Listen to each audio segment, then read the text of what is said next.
Halo anak-anak hebat, udah siap? Selamat datang di sesi bedah materi kita tentang analisis data. Hari ini, kita nggak cuma bahas teori yang ngebosenin, tapi kita bakal ikutan tur eksklusif ke dalam sebuah pabrik data robotik berteknologi tinggi. Seru banget kan? Siapin diri kalian, karena di sini kita bakal belajar teknik pencarian data efektif pakai fungsi lookup, VLOOKUP, dan HLOOKUP. Kita bakal jadi bos yang merintahin mesin-mesin canggih ini buat nemuin informasi apapun dalam sekejap mata.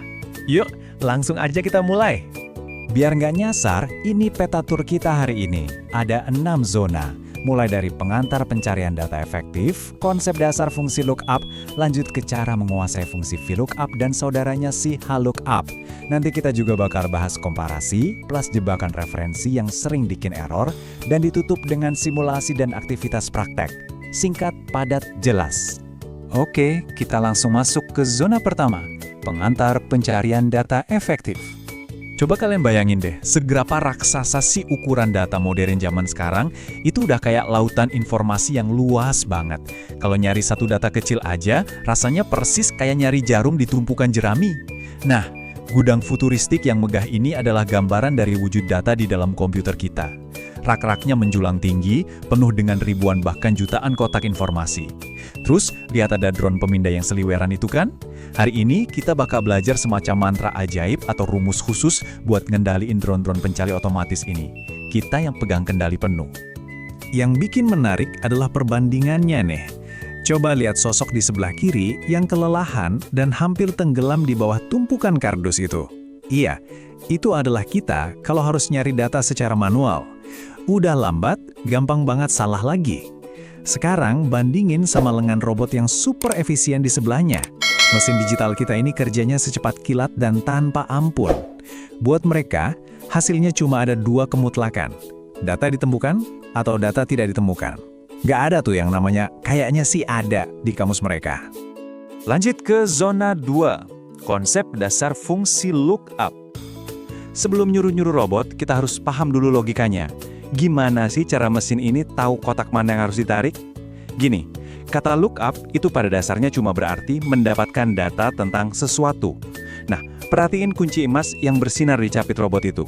Kunci emas ini ibarat nilai unik atau kata kunci pencarian kita. Komputer bakal pakai kunci ini buat nyocokin dan ngebuka data yang pas banget di dalam tabel referensi kita. Fungsi lookup dasar ini sebenarnya punya dua gaya, yaitu vektor dan array. Kalau vektor, dia gerak memindahkan fokus dari satu baris ke baris lain. Sedangkan array itu mindai satu blok penuh secara barengan. Tapi awas nih, ada satu aturan emas yang benar-benar krusial di bagian bawah. Data kalian itu wajib banget diurutin dari A sampai Z, atau 0 sampai 9. Kalau datanya berantakan nggak berurutan, robot dasar ini bakal kebingungan dan malah ngasih hasil yang ngaco. Jadi jangan lupa di-sort ya. Masuk ke zona 3. Menguasai fungsi VLOOKUP. Nah, ini dia superstar pabrik kita. Fokus ke drone warna biru itu ya. Huruf V di VLOOKUP itu singkatan dari vertikal. Maksudnya, drone spesialis yang satu ini emang dirancang khusus buat ngebaca tabel-tabel yang datanya disusun lurus memanjang ke bawah dari atas ke dasar. Percaya deh, di dunia nyata nanti, drone inilah yang bakal paling sering kalian andalkan. Yuk kita bedah cara kerjanya. Drone ini punya tarian dua langkah yang khas banget. Langkah pertama, dia selalu dan wajib mulai nyari dari dinding yang paling kiri. Dia bakal turun ke bawah nyari kecocokan kuncinya. Begitu ketemu, bam! Langkah kedua, dia langsung belok tajam 90 derajat ke kanan menuju kolom spesifik yang udah kita perintahkan. Terus ngambil kotak data hijau yang terkunci itu. Terus gimana cara nulis perintahnya di komputer? Kita pakai sintaks, yang rasanya kayak nyusun potongan puzzle. Pertama, kaca pembesar merah ini adalah lookup_value, alias kunci yang lagi kita cari.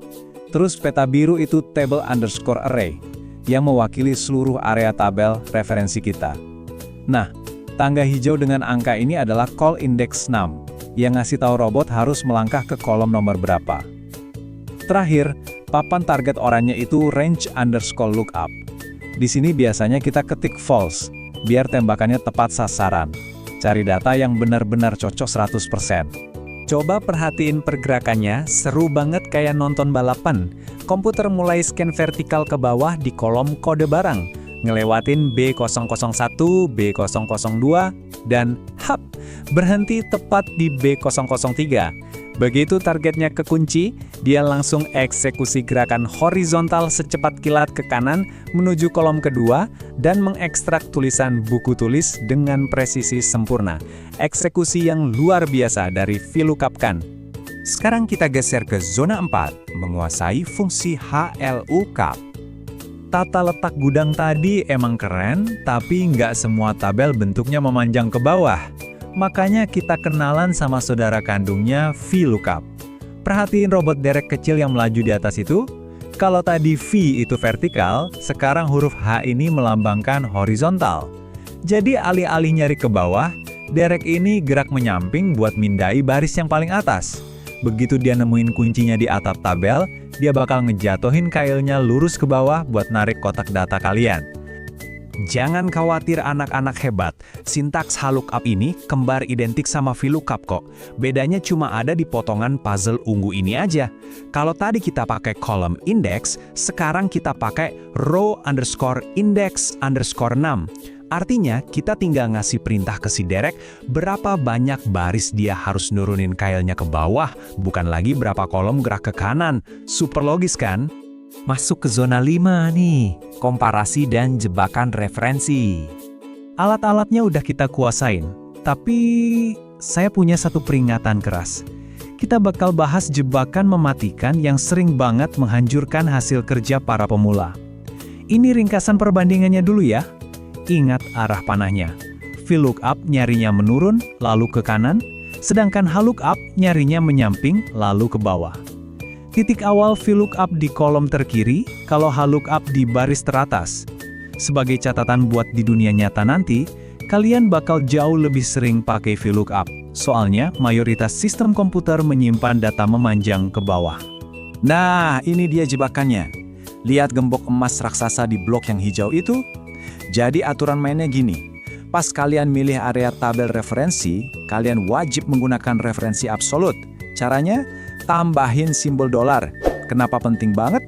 Soalnya kalau kalian lupa masang gembok dolar ini, pas rumusnya di copy ke bawah, area pencariannya bakal ikut melorot dan hancur berantakan kayak tabel merah yang dicoret itu. Hasilnya, layar kalian bakal dipenuhi pesan error mengerikan bertuliskan data not found. Jadi biasain ya, selalu kunci tabel kalian. Akhirnya kita sampai di zona terakhir, simulasi dan aktivitas praktek. Teorinya udah mantap, sekarang waktunya kita ubah logika komputer ini jadi aksi fisik. Kita bawa mesinnya ke dalam kelas. Coba lihat persiapan unplugged atau tanpa komputer ini. Bayangin aja, meja-meja di kelas kalian itu ibarat sel-sel di dalam lembar kerja spreadsheet. Tiap siswa yang duduk mewakili sel data yang megang kartu informasi. Barisan meja ke belakang itu jadi kolom, dan barisan yang menyamping itu baris. Kita bakal bikin spreadsheet manusia sungguhan. Gini cara kerjanya pas dieksekusi. Siswa paling depan di kolom pertama bakal ngoper kartu kata kunci ke belakang. Pas ada siswa yang pegang kartu yang cocok, stop, pencarian berhenti di situ. Terus, dari siswa tersebut, hitungan pindah menyamping ke kanan sesuai nomor indeks yang diminta. Pas sampai di kolom target, siswa yang terpilih itu harus berdiri dan bacain datanya kenceng-kenceng sambil bersorak. Itulah gambaran nyata cara kerja mesin VLOOKUP memproses data. Simulasi tadi ngarahin kita ke misi bos terakhir buat kalian hari ini. Buka komputer kalian. Misi kalian adalah ngebangun sistem struk kasir toko yang full otomatis. Kalian bakal pakai VLOOKUP buat memunculkan nama dan harga barang secara otomatis pas kodenya diketik. Dan pakai HLOOKUP di bagian bawah buat ngebaca tabel diskon horizontal. Dan sebelum kalian mulai ngetik, saya ingetin sekali lagi, jangan pernah lupakan gembok dolar kalian. Wah, luar biasa banget. Kalian baru aja menaklukkan cara ngendaliin robot-robot data ini. Nah, sebelum kita tutup sesi bidang materi ini, saya mau ninggalin satu pertanyaan buat kalian pikirin. Kalau kalian udah bisa nyuruh komputer buat milah, nyari, dan nampilin ratusan data dalam sekejap mata, kira-kira tugas ngebosenin dan berulang apa lagi sih di kehidupan sehari-hari atau di tugas sekolah yang bisa kalian otomatisasi pakai teknologi? Mulailah berpikir kayak seorang pemecah masalah digital. Karena sejatinya, kemampuan kalian baru aja dimulai dari sini. terus semangat bereksplorasi, dan sampai jumpa!